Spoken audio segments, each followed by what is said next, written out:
Welcome to Final Fantasy Weekly. I'm Drew Kreisman. And I'm Ira Kreisman.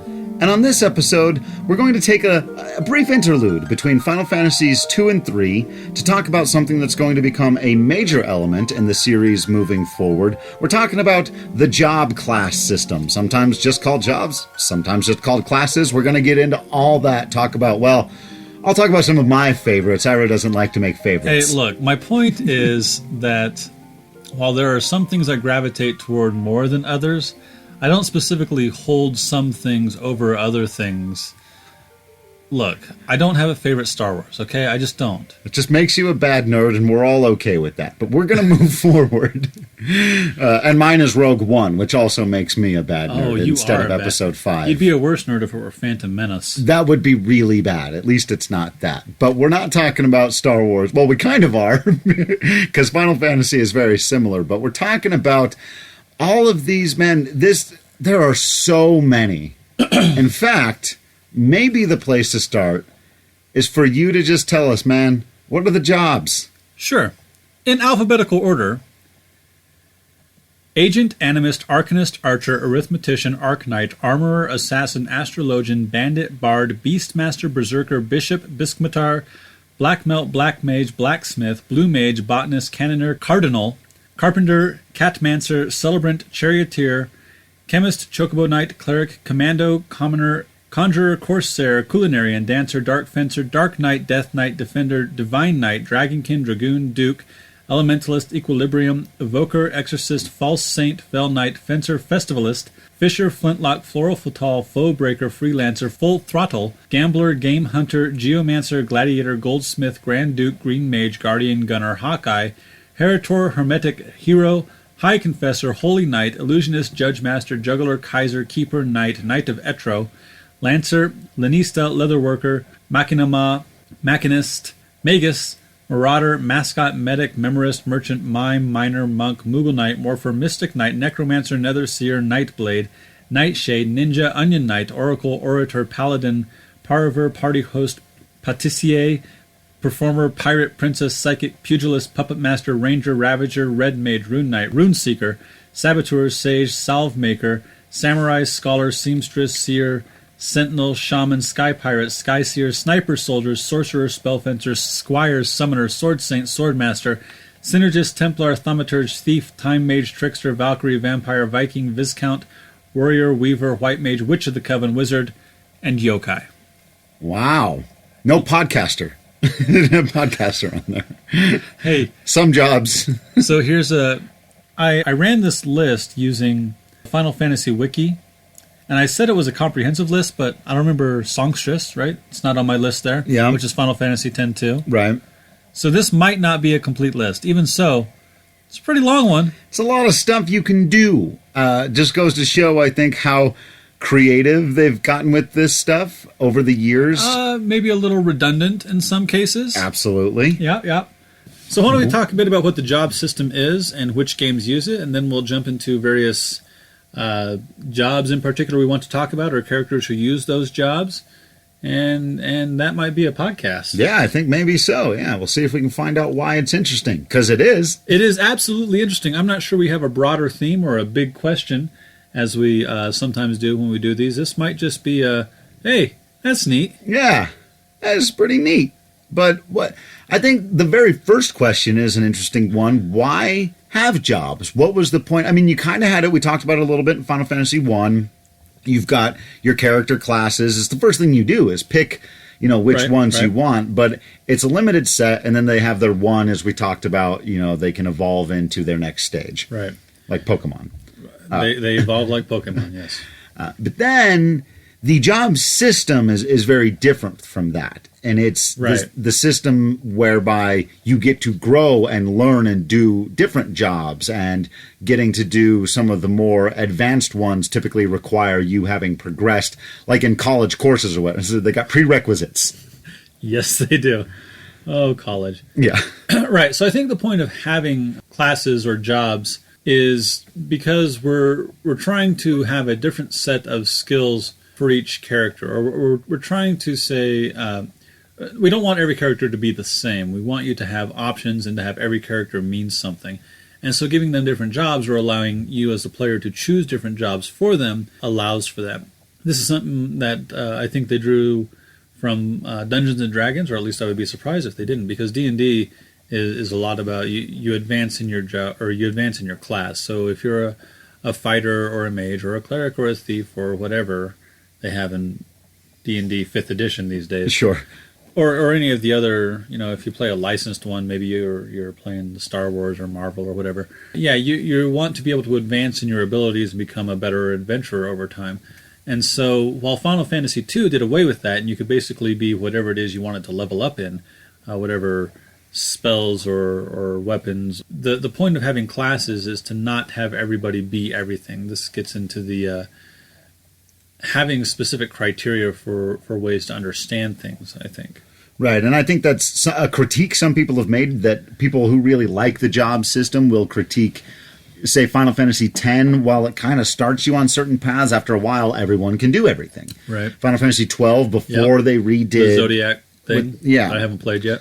And then in Final Fantasy VI and VII, while there are people who are much more naturally inclined towards certain things, if you have the right Esper or the right Magicite, or the right Materia, again, everybody can do everything. Right. You can learn all the spells. They do have their individual skills.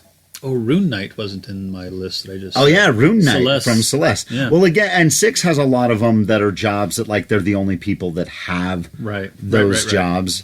So I think Celeste is the only Rune Knight ever. Right. Lightning's got a couple of lightning-specific jobs. Like that time at the end. Spoilers, where she becomes God. Right. That's a job. That's a heck of a class. What is a prerequisite? God wasn't on the job, yeah. I wonder what the prerequisites are. I didn't take that. The first 2 games in the trilogy, I think, were the prerequisites. All right. So that's why we're going to be mostly excluding what we would call fixed jobs. So it's not that Final Fantasies 4, 6, and 7 and 10 don't have, like 10, clearly there's a summoner even. Sure. There are jobs, but we're talking about the job system. Right.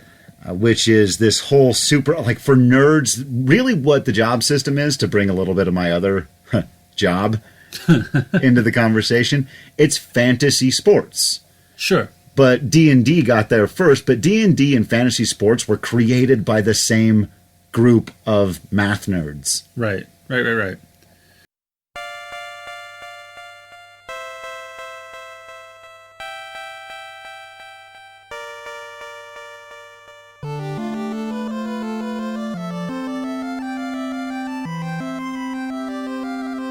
The job system in Final Fantasies 3 and 5, I just noticed we're saying Final Fantasies 3 and 5. Mm-hmm. Like Attorneys General. Attorneys General, yeah. That's a lot, Aaron, sorry. No, I think that's correct, though, in Final Fantasies 3 and 5. So in Final Fantasies 3 and 5, the job system is used to give your various characters classes, and you get those classes when you collect or free the various elemental crystals. So you get the wind crystal and you get classes A through D, and then you get the water crystal and you get classes E through F. E through F, that's only 2. Yeah, hey, that might be as many as you get. I don't think that is the case. In any case, so then you have access to those classes and you can swap through them at will when you're not in combat. Speaking of Final Fantasy X too, you learn new skills in those classes and you level up in those classes, and I really, really enjoy that system. I think it's a lot of fun. I have mentioned before that despite my predilection for not choosing favorites, that the Red Mage is certainly one that I gravitate more toward, and it's because of the versatility. Similarly, I really like the job system and being able to swap between classes because of the versatility. I can build my party in largely any way that I want, but at the same time there's a certain structure, there's a certain feel to things. And that job system would perpetuate through Final Fantasy Tactics and Tactics Advance and Advance 2 and 10-2, which I know a lot of people don't like 10-2. It's a really cool and interesting application of this idea, though. I dig it.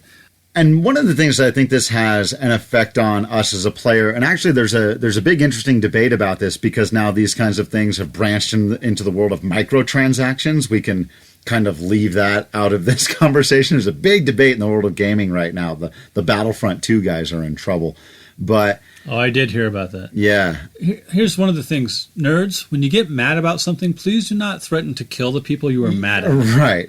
Like, there are some legitimate ways to critique a thing. You can downvote a comment. Right, and none of them involve threatening to kill the person with whom you disagree. Right, especially because they're not providing you something you like in exactly the way you want it. That's right. Let's public service announcement.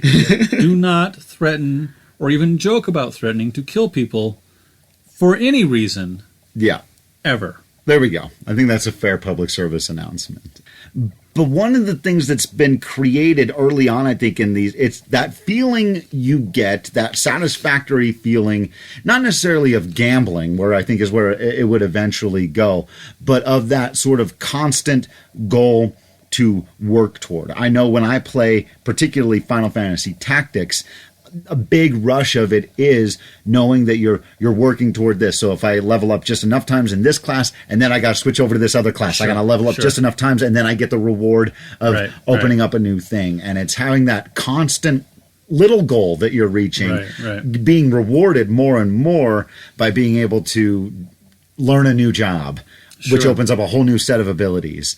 And it also has that collector's thing, which isn't necessarily gambling, but a different side of that Pokemon would really popularize, but people have been doing for years, card collecting, rock collecting, but when you have to learn all the jobs. I know there are the people, and there's the completionist attitude also. I want to master all the jobs. I want that little star above all my little jobs in the circle in Final Fantasy Tactics. I want to be able to take a warrior into battle that is a badass knight and a badass mage. And one of the things they do really well in the job system is, I'm pretty sure they do this, I don't think they do it in 3, but I'm pretty sure they do it in 5, and they definitely do it in Tactics, where you have 5 or 6 categories. So you'll be a white mage, for example, but you might have your secondary set of abilities is your black mage abilities. And maybe you've got a move ability that's the bard ability that gains life every time you move. And then maybe you've got your reaction ability that's a counterattack from the knight, I think. So you start combining them. Right, yeah. So it's not only can I have all these different types of characters, but I can really start mixing and matching and making it mine, which is a lot of fun. Yeah. Yeah. I think there's another element to it where we give a lot of love to, I won't call them secondary elements, but to the art and the music of these games. And I think there's something to be said about the artwork that Amano and others and Nomura have done and that over the years. I think it plays a big role in 10-2 you were talking about, but a big part of opening up a new job class is getting access to a new look, a new piece of art. And that's a certain, you were talking about the satisfactory feeling. Yeah, a well-designed character class is a satisfactory feeling on its own. The red mage, again, has a really cool look. The white mage has that classic white with the red triangles, the black mage with the hidden face. One of the things they do really well, I think, in Final Fantasy X-2 is Yuna in particular, who has just lost the love of her life. Spoilers, because he's not real and he's a dream. Mm-hmm. She uses his sword when she's the warrior class. Right. Auron is, they make callbacks to these other characters. So Auron's sword is used when they're samurais. And that sort of thing. So there's really a lot of interesting things they can do when calling back to all these various classes they've used before and will use again, presumably. And I think one of the easiest ways to tell how inherently compelling these extra classes and extra abilities and the character designs are to look at the last 2 expansions for Final Fantasy XIV: A Realm Reborn. They're built entirely around, here's a bunch of new classes you get to play as. Heaven's Ward is almost entirely sold on, look, Dragoons! Yay, Dragoons! Yay, Dragoons! And it's reviewed incredibly well. People seem to love it. I haven't gotten to Heaven's Ward yet. Right, me either. But Yay, Dragoons is a perfectly legitimate selling point for a $20 or $40 expansion. Right, and that's a word that means something in ancient military terms. I think it's a mounted warrior, probably with a musket of some kind. But in Final Fantasy, it means something else, and it means something very specific, and it's unique to Final Fantasy. It's got that dragon-themed armor, got the spear, and we can jump, then we can fight midair, and then we land on our enemies, and it's just cool in a way that is unique to Final Fantasy, because it is unique to Final Fantasy. And my first entry into a potential top 5 or top 10, I know you don't like doing those, but you got your lists, man. All the lists, but if we were to do indelible or memorable, Sure. most inseparable from the franchise, I think Dragoons probably going to find its way into the top 5. Let's just put that away as we keep going through the rest of these jobs. I'll call out a few others when we get to them, but yeah, I think the fact that Heaven's Ward is sold almost entirely on, hey, look, you get to be a Dragoon now, stuff like that. I think, like you said, 10-2 works largely because of one of the things that lets you do that none of the other games do, which is you get to change class in the middle of battle. Of the fight. It is so cool. And I think there's a lot of things that Final Fantasy X does right, and I think a lot of people mischaracterize a lot of what's going on in there as far as the storyline is concerned. But the Dress Sphere system is one of the coolest systems ever, and I love it forever. And haters going to hate. Hate. You know what? Maybe that's apropos for a girl power sure, why game. not? But and the costume changing again, you could totally roll your eye at, oh, it's girls, so it's got to be costume changing. But man, do they get some really cool character designs. I'd wear those costumes. Yeah, I don't think there's anything wrong with. I think if we've learned anything from the popularity of other MMOs as well, but certainly everything you can do in Final Fantasy XIV, it's that people like to be able to dress up their characters. Absolutely. No matter the gender or whatever. Having that control over how cool they look. The aesthetics are important. And you do that in all those MMOs. You do it in Final Fantasy XIV. And one of the things Final Fantasy X-2 calls back to is that magical girl genre, where your Sailor Moon character changes from her normal klutzy high school girl into a magical girl warrior, and then Power Rangers is the same thing, right? You transform into your other form, which gets a cool costume. Cool-ish costume. Cool enough. Yeah, I think it's a neat idea that has stuck around for a long time, and there are some really good designs and some kind of goofy designs, and as we said, some redundant classes here and there. So why don't we talk about some? Yeah. I think the one word we haven't used yet, though, customization. I think that's really what it comes down to. And Final Fantasy III was one of the first times a video game let you really have that kind of level of customization, and it's why job systems exist till this day.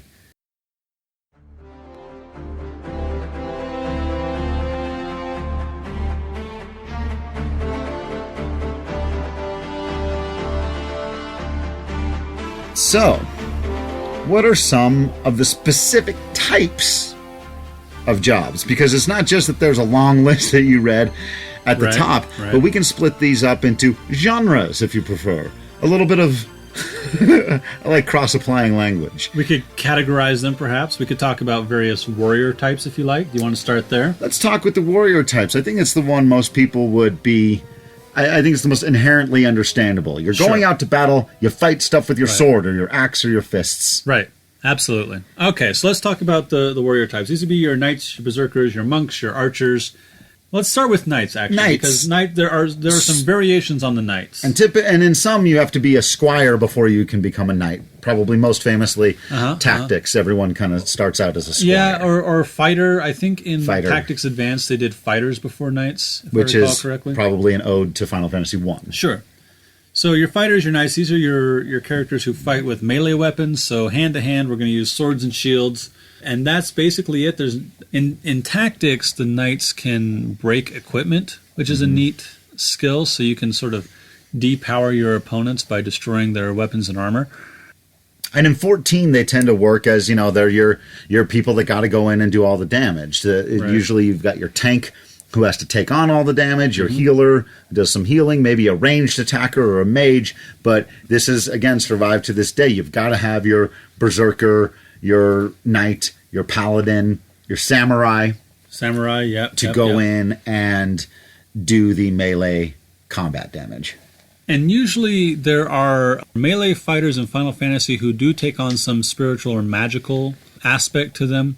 So from fighter to knight in Final Fantasy, the fighter gains the ability to cast some low-level white magic, which makes them kind of a paladin, I would say. Yeah. And so, in Final Fantasy IV, you got your paladin Cecil, goes from Dark Knight to Paladin.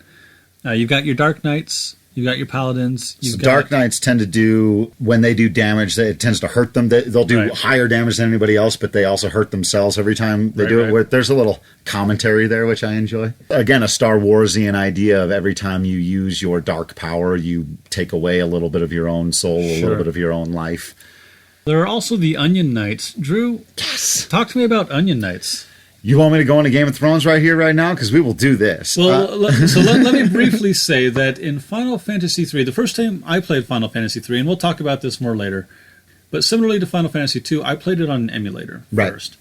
And they were the Onion Kids, and they didn't have any names. They were blank slates like Final Fantasy I, which would get changed later, but they were the Onion Kids, and eventually became the Onion Knights. And in Final Fantasy Tactics, the remake, the Onion Knight is the class that once you've mastered, it's totally weak, can't do anything.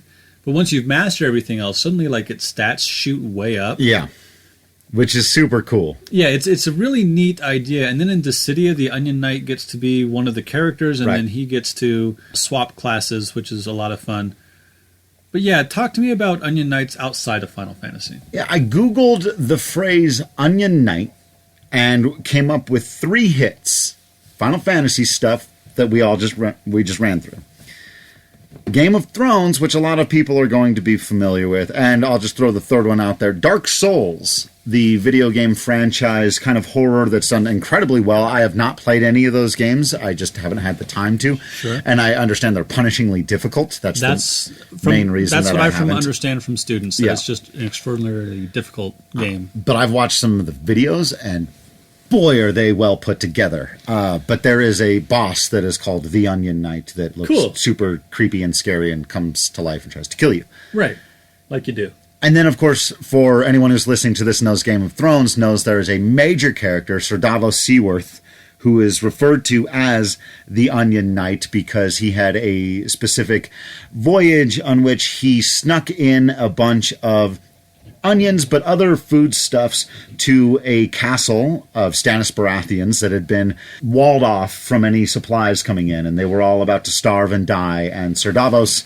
who had spent all of his time pirating on the seas, decided he didn't want those people to die, so he snuck a bunch of onions and other things in to save them. Stannis thanks him, dubs him a knight for his service, but also cuts off his fingers on one hand because he was a pirate for so long, and he has a certain sense of morality you're supposed to have about him. But in the same way that Jaime Lannister is referred to as the Kingslayer, Sir Davos is referred to as the Onion Knight. And I don't know that George R.R. Martin took the phrase from Final Fantasy III. In fact, I highly doubt it. But I did think it was interesting that those were the only instances I could find of that phrase appearing. Hang on a second. In thanks, he cut off all the fingers on one of his hands? Not the whole fingers. I think they just said from the first knuckle up. And and he knights him and gives him lands and a castle, and he cut off his fingers. Yeah. And you want me to watch this show? And he carries those fingers in a pouch. Oh, come on. He has them in a pouch he carries on his necklace or something. This is good. Yeah. You gotta check it out, man. Onion Knight. So we've already talked about the Dragoons, another knight-type character who appears uniquely to Final Fantasy. They've also got monks. Monks tend to be bare-fisted fighters. They are cheap to equip, though they tend not to do as much damage because, again, they're using their fists. They do also, not in the first game, but eventually they get certain spiritual abilities. They can heal themselves of status ailments and attack from afar with various key abilities. Yeah, I like monks. Berserkers tend to just have big, gigantic axes and go crazy nuts and kill things. Oftentimes you can't control them, right? Right. There's stuff you'll specifically cast on yourself, which is, of course, an homage, or I guess just a straight reference to the Berserk ability, which can be cast on you, or you can cast on yourself, which raises all of your physical damage abilities you just can't control. You'll just attack incessantly forever, which in certain cases is a good thing to have.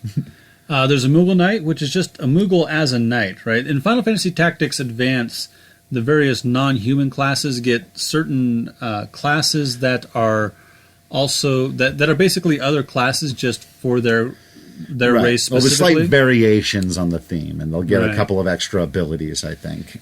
I really like the way they do it in Tactics Advance. There's a lot of cool variations, wrinkles, additions, Right. and they essentially combine, because there have been races, and that's a whole other podcast of all the different Final Fantasy we got a races. plan for that one.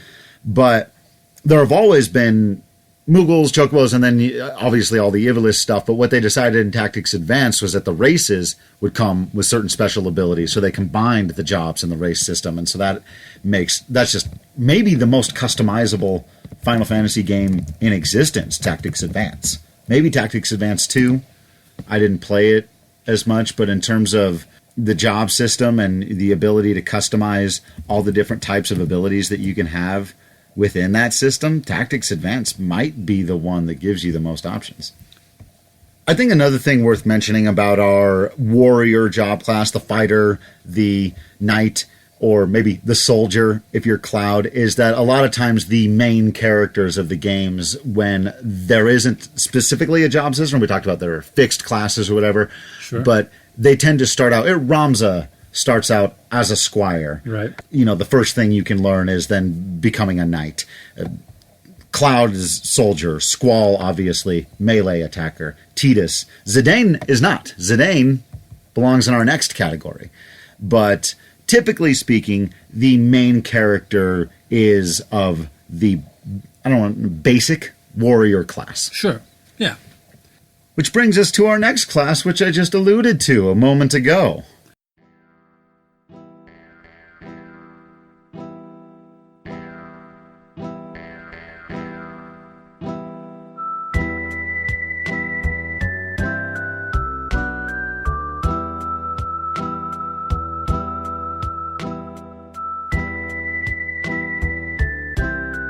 Sure, so let's talk about rogue types. These will be your thieves, ninjas, assassins, and so on. Archers, maybe. Archers are certainly, they're not a melee class because they don't fight up close, they fight from afar. And they often have status ailment effects on them. They can, stop an opponent or make it so they can't use their hands for a while. Targeting body parts or whatever, they'll do like target the leg, target the arm, stuff like that, so they can't use. They've also got charge attacks. I wait 2 turns, then I get a stronger attack, which I never found very useful in Final Fantasy Tactics. It's not as useful in Tactics as stuff like that is in like 14 or whatever, which I think they were maybe a little ahead of their time in trying to get to the idea. Didn't quite execute it. You liked playing the Archer in Final Fantasy XIV, right? Yeah, my main character is Archer class. And so since we're talking about rogue types, why don't you tell me a little about the Final Fantasy XIV Archer? Yeah, again, like you were talking about, a lot of it has to do with, status ailments, poisoning. You start by poisoning and slowing down the opponent. You start attacking their defenses. Keeping your distance is a real big deal. They've got that fun ability where you can do some damage and an attack that shoots you way back to the back of the battle. Because you've got a good view of the battle, you can help out with some healing stuff. Again, it's one of those that's got a little bit of versatility. You're not expected to bring down the villain in 14 usually, but you're still doing damage. You're helping out with everything a little bit, which is something that I like about it. But a lot of it, has to do with, it's kind of like being a melee version of a blue mage or something. Okay, all right. We've also got classes like Thief, right? Thief is important because you can steal items. Sometimes you can steal items that are that's the only way you can get them, or they're rare items and you can get them by stealing. That's a lot of fun. Thief is one that oftentimes also plays a role in the story. Like I was talking about Zidane, but then you've got Locke as a thief. Yep. Shadow going from thief to ninja. Right. You've got just like in Final Fantasy I. Nice callback. Right. And in Final Fantasy XII, being thieves and pirates is a big part of that storyline. And absolutely. The steal mechanic. But like I think Final Fantasy IX is the one game where it's like they make the steal ability a big part of playing that game from the very beginning. Absolutely, yeah. You've got your ninja types, so Shadow. Love ninjas. Right, so in pop culture, ninjas are extraordinarily popular, if nothing else because they look really, really cool. They're cool. Let's all take a minute to admit, I don't care if it's just a black everywhere with your little bit of eyes showing, they look cool. From Mortal Kombat to Naruto to Final Fantasy, ninjas are absolutely cool. And while our understanding of ninjas as a contemporary pop culture thing may not be, It's a little off. may not be historically accurate. That's not always what we're going for when we're playing these games. So ninjas tend to be they tend to be high on dexterity and movement and trying to kill the opponent quickly. And they throw stuff. They usually throw stuff. Yeah, absolutely. I love that that's their defining attribute. Again, and like you're talking about, a little bit of a caricature. It's like, what do ninjas do? They throw throwing stars. Well, let's have them throw everything. They throw anything. Anything that's in your inventory, typically, the ninja can throw. And in Final Fantasy Tactics, the ninja has one of the most important, best abilities you can do, Dual Strike. Yes. The ability to attack twice in one turn. That Yes. makes you like twice as powerful as you used to be. Extraordinarily important. Yeah. In Final Fantasy IV Edge, the Prince of Fabul, who would eventually become the King of Fabul because bad stuff happens to his parents. Mm-hmm. He's a really interesting character. He has certain ninja magics that he can use. There are assassin types, especially in Final Fantasy Tactics. You don't get to be an assassin, but some of the coolest bad guys are assassins. Yeah. There's the, would you count bards and dancers as rogue types? I think so. And again, they kind of fit in a little bit with that archer thing. A lot of it has to do with status ailments. In Final Fantasy XIV, the archer becomes a bard, right? Yeah. That's an interesting choice. I haven't gotten there yet. I'm very excited to see what happens. But I really like the bard class, too. We're talking about things we're gravitated toward because it's strange. There's something about it that I've always been drawn to, the bard class. The dancer is specifically a female class in Final Fantasy Tactics. Yeah. And we've talked a little bit about how Final Fantasy deals with its female characters. Not much yet. They do have some strong female characters. They sometimes fall into the female as damsel in distress trope, which is, I mean, we've talked about tropes not being inherently negative, but that one's a little It happens. I think they land enough on the other side of that one that it's at least more excusable than it is in, say, Zelda or Mario or... So the dancer being a female class in Final Fantasy Tactics is later reversed. Later you can have female bards and male dancers, which I think is better. Correct. There's no reason that gender or biological sex should have anything to do with the classes you're able to take on. I think those are, again, we're talking about status effects, either beneficial or detrimental, which is an underappreciated aspect, I think, of combat in Final Fantasy. I agree. I think it's one of the things that, especially with like the active time battle system, something as simple as haste can become a really important element to winning battles. And I think it's one of those things that goes to show. It's like there's a lot of ways to beat these games. One of the big critiques Final Fantasy often gets is it's a press X to win franchise. You just keep hammering on the X button, you'll attack and you'll win. And it's like, well, no, actually, there are a lot of different ways you can go about accomplishing the task of destroying the monster, as we can see.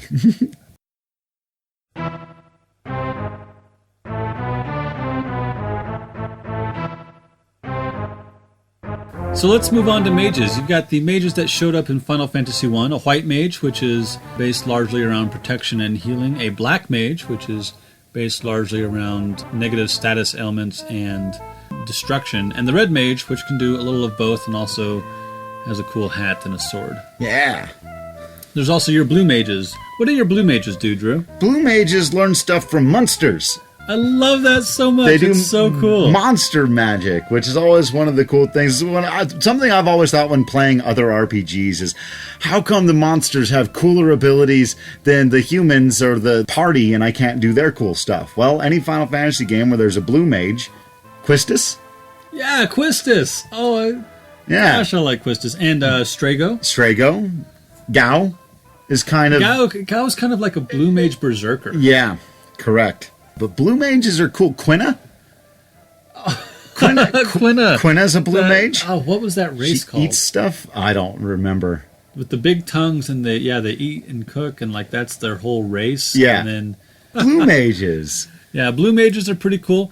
There are also time mages, green mages. Green mages are specifically about buffs and debuffs. Right. Time mages are kind of about buffs and debuffs. That was there's some overlap there. Final Fantasy Tactics used the Time Mage Final Fantasy Tactics Advance, I think is the only place you find a green mage. Yeah. The Time Mages are about haste and slow, and then Meteor for some reason. Well, I think because it was space and time. Ah. I think there were space-time mages, and so that's why Gravity is in there. Right. That's why Summoning Meteor was in there. That's a cool combo of stuff. There's some kind of mages. Well, then in Final Fantasy III, you eventually get the Sage, which can cast all the spells and has incredible amounts of magic points, but very, very low physical stats. Right. And you've talked before about how sometimes some of those characters are like siege engines, where they're not very good in the running battles up to the boss, but once you get to the boss, they light them up. Yeah. There's also those classes that are kind of... So the Scholar and the Orator and those sorts of classes, especially in Final Fantasy Tactics, where it's about talking at your enemy and using books. The Astrologian, which is... Oh, who's that guy? Oran. Yeah, Oran. I think it was once also translated as Olan. Of course because it was. That's the always RL Japanese problem to in English switch. I always loved his character design also, by the way, and I really love when he first shows up in that game. And you're right, again, it's difference, it's customization, it's variety. He shows up and he's reading a book and doing damage to the enemy. And you're like, what? That's cool and weird and different. That's what the Arcanist does in Final Fantasy XIV, too, right? The one that will eventually become the class we're not going to talk about in this episode. Right. And then you've got your Orators, and they can convince the enemies to join your side. You've got your Oracles, which are the buff debuff guys in Tactics. The Scholars have one of my favorite. Oh, there I went and said it again. Yep. One of my favorite abilities in Final Fantasy is to read the enemy. Libra. Yeah, it depends on which game you're playing, but Libra is often the spell, and will tell you how many hit points they have and what they're weak against. And it's really important in World of Final Fantasy, right? Because you need to know what they're weak against and what you can capture them with, right? Yeah, and which monsters you got to bring out to attack them. And then I will usually start counting down how many hit points they've got with that particular spell or ability. Yeah. I don't know if those count as mages, but they're kind of mage-like. They're certainly not warriors or rogues. Right. They're a little bit... I think that counts. I think that's a mage-like ability. Mage thing? Yeah. Okay. I was wondering about the Puppet Masters and the Beast Masters, whether or not that's a mage ability. Because you were talking about who are the other ones who bring the monsters over to your side? The Orators. The Orators, right. And there's something similar, I think, about the Puppet Masters in that's Tactics Advance, correct? Or is Beastmaster? Well, they are in 11. And I never... So I didn't do much with 11. Yeah, that's one thing we got to keep reminding everyone is that we are weak on 11. Kate said. So they maybe kind of appear in 4 with those creepy dolls? Yeah, the Calcabrana. Sure. I guess Ketshi might be a puppet master, except... Or that Reeve would be the puppet master. Right, but he's weird. controlling the cat fairy who's controlling the puppet. Yeah. The real puppet master class is from Final Fantasy Final Fantasy XI, and it's not really... I don't know enough about it because I've barely played Final Fantasy XI. Yeah. So I forgot about that. We'll have to leave that there. And then there are puppet masters in Final Fantasy XIV, but they're not yet playable. It's something that's mentioned, and you actually see them out there mastering. And there are all kinds of different ways in which you do kind of, you carry your minions around with you. Oh, you I can forgot summon about the monsters. minions. Yeah. So there's a lot of stuff in 14 about puppet masters, but it is not, as of yet, right, a playable job class. But I would imagine there's some magic involved in getting monsters, certainly of a certain quality, to come over to your side. Or is it, what is it? Is it mind manipulation? Rhetoric? Is it reasoning? Really good vocabulary. Hope you scored high on your SAT. Debate skills? So I would say yes, the puppet masters could be mages, but they could also be mechanists, right? We get into, especially in 6, right? That's where His Majesty, King... Edgar Rene Figaro? That's the one. Whose womanizing is maybe less funny than I thought it was when I was a kid. Yeah. So the puppet masters might be mechanists too, because at least in Final Fantasy XIV, they talk about them as being automatons, which would suggest they're robots of a type. So you also have mechanists sometimes. You get your auto crossbows and your bio blasters. In Final Fantasy Tactics, you have firearms that Mustadio can use, and eventually chemists can use. We haven't talked about chemists at all yet. Right. Items are especially important in Final Fantasy, and if you a class dedicated to them, just one of the most basic things that almost everybody can do, but they can do it a little better. Yeah, and then combine stuff. It's cool. Yeah, absolutely. Yeah. I like chemists. And Balthier, I think, is a callback to both Mustadio and a little bit of the chemist stuff. And the leading man. Well, and his father being, as we talked about, being a mad chemist. Right, and a recurring named character. Cid. Good old Cid.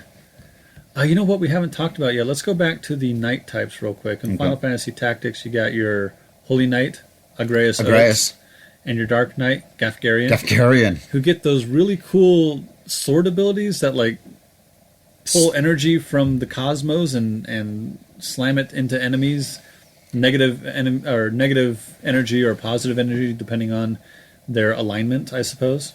And another Sidolphus Orlandu has his own sword magic power things. What is awesomeness. What is his class?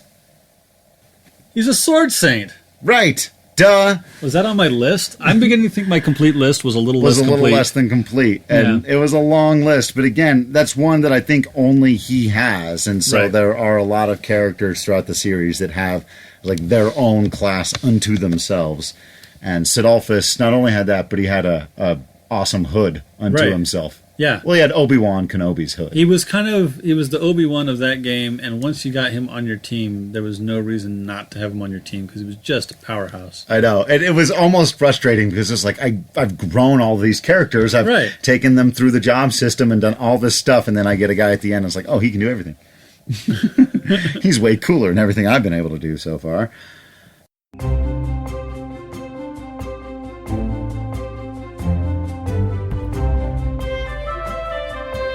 Another interesting recent wrinkle to this whole thing, of course, has been, as we've been talking about, in Final Fantasy XIV, where you can do all kinds of extra stuff because of the open worldness there. You don't just have your jobs or your classes that are for use in battle. It's not all about killing monsters and saving the day. No, it's about collecting stuff and making stuff. So you can make other stuff. So you can kill monsters with the stuff that you made with your own 2 digital hands. It is amazing how satisfying it is to kill monsters with stuff you have made from your own 2 hands. Following, of course, we're talking about the Disciples of the Hand and the Disciples of the Land from Final Fantasy XIV, wherein you can, as a Disciple of the Land, which is either a miner or a fisher or a woodsman, botanist, yeah. You go out and you collect the natural materials of the world. Right. Yeah. I've spent hours doing this. You would think, look, I don't like to do the fishing. I don't do the fishing in Final Fantasy 15. Though I do really like how in Final Fantasy 15, Noctis summons his fishing rod the same way he summons his weapons. And the battle music plays and the other guys are like giving you a hard time because you're not a good fisherman. It's fun. But even in 14, I had a tough time getting into fishing. Of all of them, for some reason, it's the hardest for me. But you can have your character pull out a stool and sit down and fish. I know. And it's kind of amazing. But I understand why you might not be into it. But I'm sure there are people who go, oh, but you can run around for 45 minutes cutting down trees in the wood and searching for the right flower. And I legitimately can do that. Yeah. Or running around mining stuff, finding the right mountain. And there's also something really cool about you run out into the natural world, you find a mountain with a certain kind of ore. Yep. You mine that ore. Then you switch over to your Disciple of the Hand, and you use the ore that you've mined and you refine it into some kind of artifact, and then you wear that artifact or you use that artifact out in battle. It's just unendingly satisfying. I agree. It's why neither of us have completed the campaign yet. That's a big part of it, yeah. I'm too busy, trying to become a master botanist that I can't save and then you can the kingdom sell the from stuff. the Empire. You can sell the stuff you collect or create.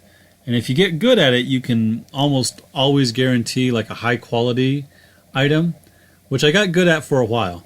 And then you can sell it for some cash to either buy new stuff or to buy new opportunities to go out and, collect more rocks. There have been crafting systems in games for a long time. Chrono Cross had a pretty good crafting system. Crisis Core has a good crafting system.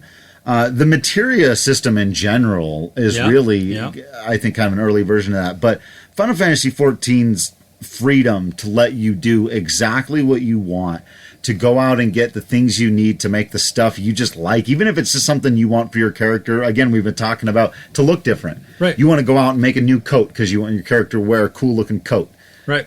It's neat. It is neat. I dig it. Yeah, so the Disciples of the Hand and the Disciples of the Land, I think, get a special shout-out just for being #neat. Do we still use hashtags? Oh, yeah. Oh, yeah. I don't know how to internet. I know. Is this thing on? Hello? Is the internet on still? But as much as you hate it, I'm going to force you to do it now. Oh, good Lord. Because this is the part where we really got to get down to, because as we've been going through here, obviously, we cannot get into talking about every single class in detail. Maybe over the course of the entire podcast once we get to individuals, but we gotta separate some, man. I'm sorry, it's just the way the world works. We gotta talk about the one. It's just how it is. All right. Just how it is. I'll play your game. That's right. I'll play it my way. What's your question, sir? And again, back to my list about the difference between subjective and objective, I think there are two really cool ways to look at this. One, and you could say 5, 10, whatever. The numbers are arbitrary. What are your 5 favorite? And rather than saying what do you think are the 5 objectively the best, what do we think are the 5 most indelible? The 5 job classes that when people think about Final Fantasy, I mean, I think, let's start with that one. I'll throw out a few candidates. Okay, so when people think about Final Fantasy, what do they picture as far as classes? Right. Okay, go for it. Dragoon. Yeah. Black Mage. Yes. White Mage. Yes. Summoner. Okay, yeah. Maybe. I mean, Knights and Archers are not specific to Final Fantasy enough. They're real. Those are real things, so I don't think that those images are as, to use your favorite word, indelible. Indelible. Your boy, though, can't remember his name. Xavier Woods. That's the one. He didn't dress up as a white mage or a black mage or as a dragoon. Dressed up as a red mage. Oh! Red Mage might be in the top 5. A couple others to consider. Again, I know there are paladins in other places, but paladins have played a big role in stories. The paladins of Final Fantasy have a fairly distinct, fairly uniform look in their long, flowing white hair and their white armor and their elegant swords. Ninjas, of course, have existed long before Final Fantasy, but Final Fantasy has its fair share of memorable ninjas. I'm just not sure it's an indelible image, just because they are largely the same image. I think Naruto has a more unique ninja look, just because that dude is a ninja who runs around wearing an orange jacket all the time. Yeah, which I never thought really made a ton of sense. But I don't understand it, but that's cool. They do their thing. We've talked about Dark Knights and the role that they play in the Empires versus Rebels trope. Sure. And their Dark Knights have a specific look. Yeah, I think that's fair to say. The Onion Knight. The Onion Knight has a unique look. Absolutely. Maybe in our top 5. So if we're saying for sure, look, Black Mage, Dragoon, those are, I think, your top 2 probably. Yeah.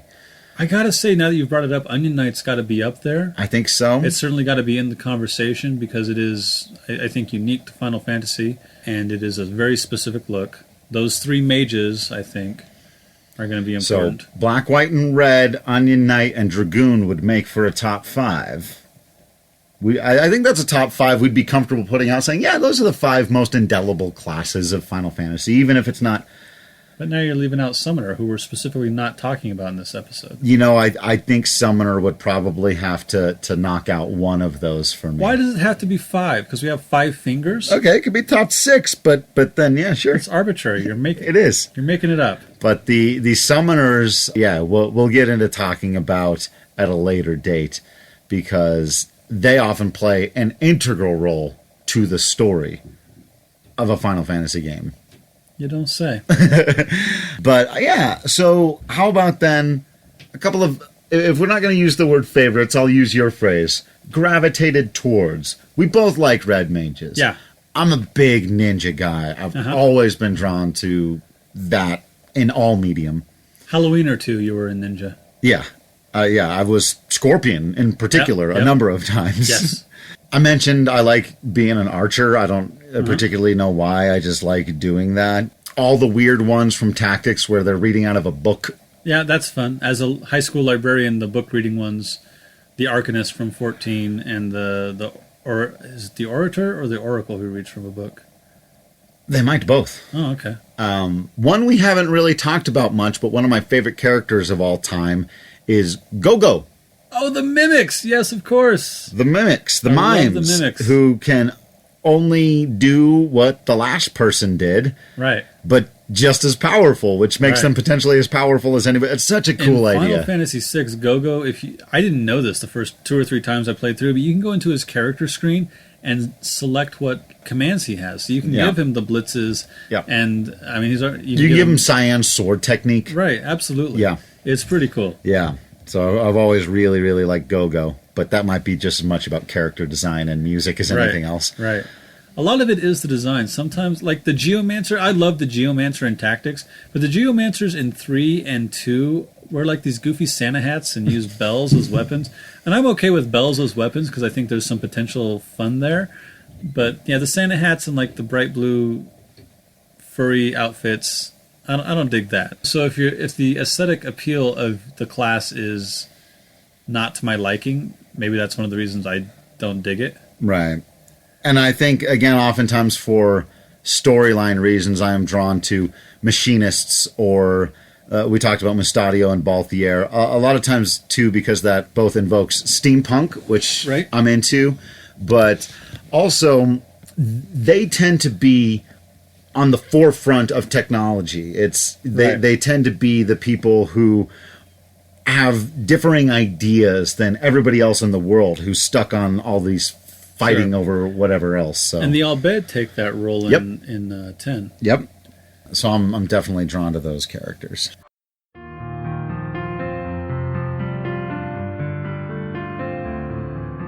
So why don't we talk a little bit about some of the classes that are unique to certain games. So in Final Fantasy X-2, there are some special classes so there's the Gunner, which is what Yuna does, and that takes kind of an archer role.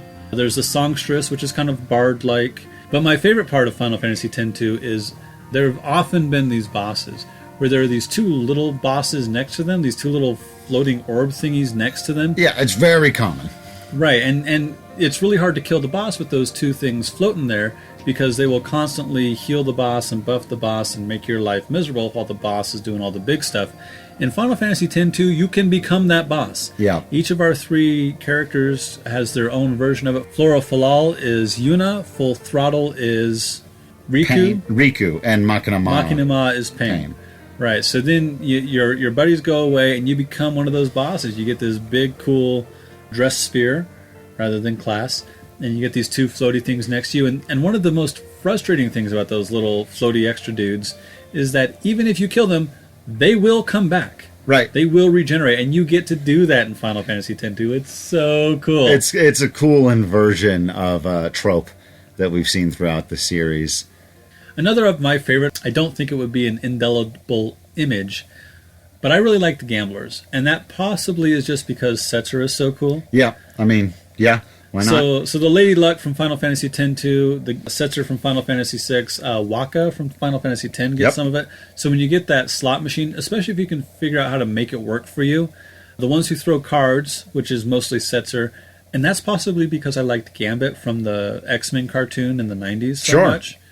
Yeah, so Gambler is a class, again, that I gravitate toward, or a character that I gravitate toward, just because I think the aesthetic is cool.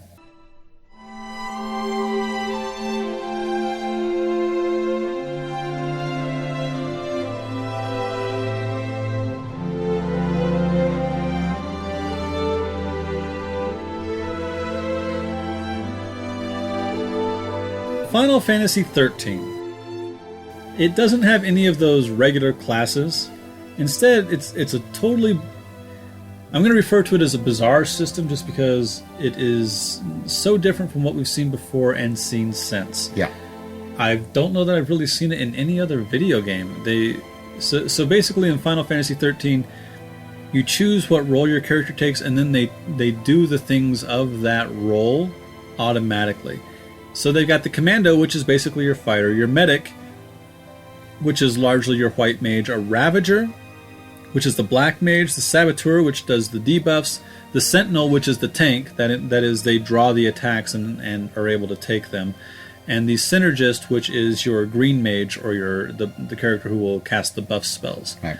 So while they have parallels to other classes, they're more like MMORPG classes or MMORPG archetypes, in that there's the tank, the Sentinel, there's the DPS, damage per second, which is the Ravager, Commando, and then your support or healing classes in the Medic, the Saboteur, and the Synergist. I really, really like the Saboteur and the Synergist because I like status ailments. I like buffs and debuffs. I think it's an interesting way to take a little extra time. So again, I'm always looking for ways to, make it easier to do the dishes or make it easier to clean the house. Right. There's a part of me that wants to support whomever I'm working with. Extreme efficiency. Right. So a little extra work now makes the fight much easier later. So I really like the Saboteur and the Synergist. Yeah, I agree. In fact, I liked that system quite a bit, and I think it was kind of naturally evolving from the games, sort of like Kingdom Hearts, where you have to set, or in Final Fantasy XII, the gambits, where you set what the characters you're not controlling at the exact moment will do, and they'll just do it automatically. But yeah, I do think, and again, we'll get there at some point, there are some issues with Final Fantasy XIII, and I agree with many of the criticisms, not all of them. I still think ultimately it is a good game, and its battle system is a big reason why. I think it's a lot of fun. It's frenetic. It is similar to Final Fantasy X-2 in that way, because it lets you swap between them in the middle of battle, and there's a lot of cool ways in which it works. But you're right, it was like they took their basic ideas and then kind of stripped them back down again to the MMO style. And there's 6 of them, just like in Final Fantasy I. Yeah. One of the other things I like about that system is that each of the combinations has its own name. Right. And I cannot at the moment recall any of those names, but I thought that was really neat. I was like, oh, I dig it. So yeah, if you're 3 commandos, you're... Oh, right. Yeah. You're the paradigm shifts. Yeah.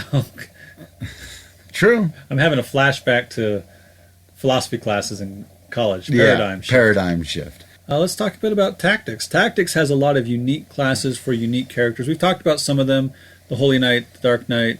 So, Arithmetician. This is a specific type of mage who uses various esoteric math aspects to specifically damage certain characters. So characters at a certain height will only be affected by this fire spell, or of a certain level, or of a certain experience point. Again, it's D&D and fantasy sports all over again. It's just based on your stats. Yeah. And I liked the idea of the calculator or arithmetician when I first played Final Fantasy Tactics, but I didn't get it. I didn't know how to use it, and I didn't find out till later, when the internet became what it is now, that it is one of the most powerful classes if you know how to use it. Yeah. And quite frankly, I still don't know how to use it. Yeah.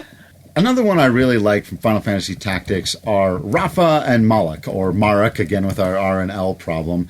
But the Heaven and Hell Knight in the original Final Fantasy Tactics, in the remake, The War of the Lions, the Netherseer and Sky Seer. One of the things that I really like about these two is that they have job classes and abilities that directly affect each other. They need each other. They balance each other out. In fact, when I first saw, I remember the second season of Heroes, kind of a random thing, but they have a brother-sister superhero or mutant team, whatever they were called in Heroes. They've got these powers where they need each other to calm their own powers down so that they don't devour each other or themselves or all of the people around them. And that always made me think of, I'm going to think of him as Malak and Rafa. I know it's probably supposed to be Marek and always was, but to me, the Rafa and Malak, the Hell Knight and Heaven Knight, the Nether Seer and the Sky Seer.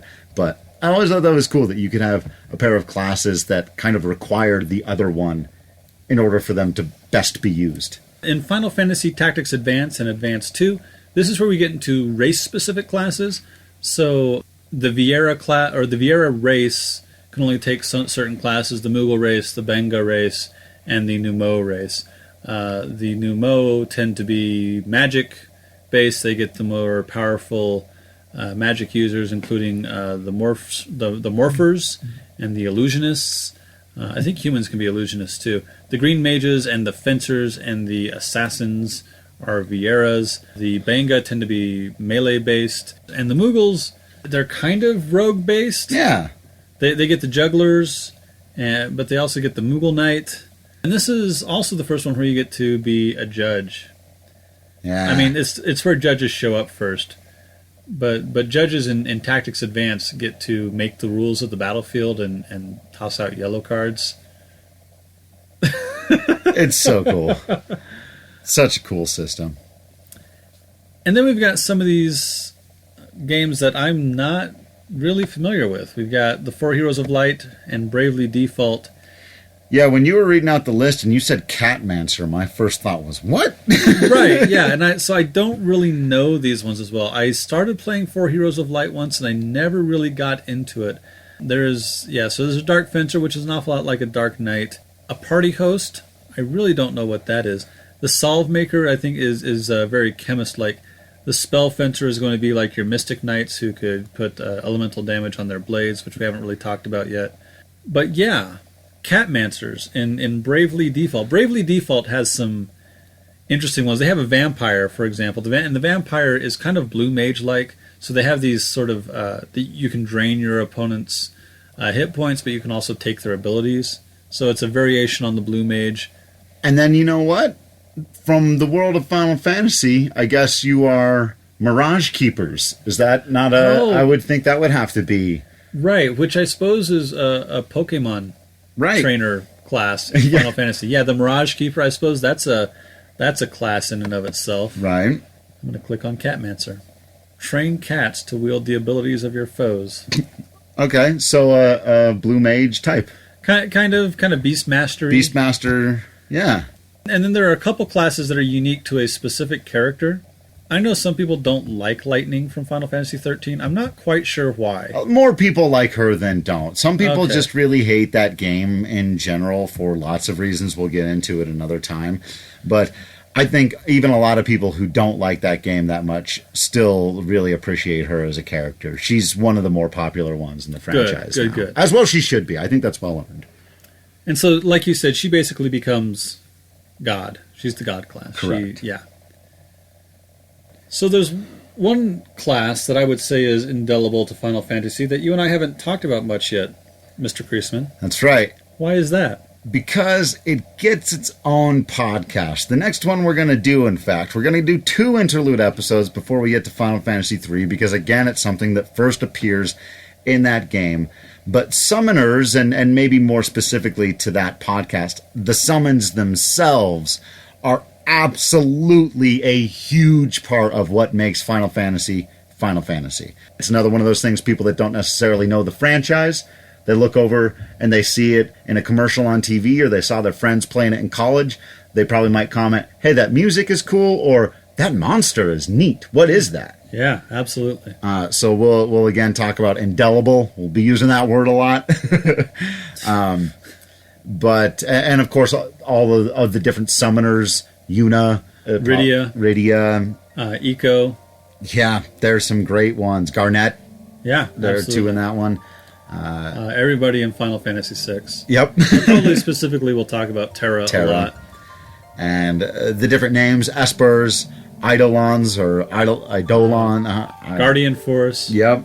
All right. Get into all of that, but summoning and summoners are a huge part of the series. So whether it's the monsters are more indelible than the character itself who's summoning them, it's hard to separate the two. It really is. Right. And they play some big roles in specific plot points throughout.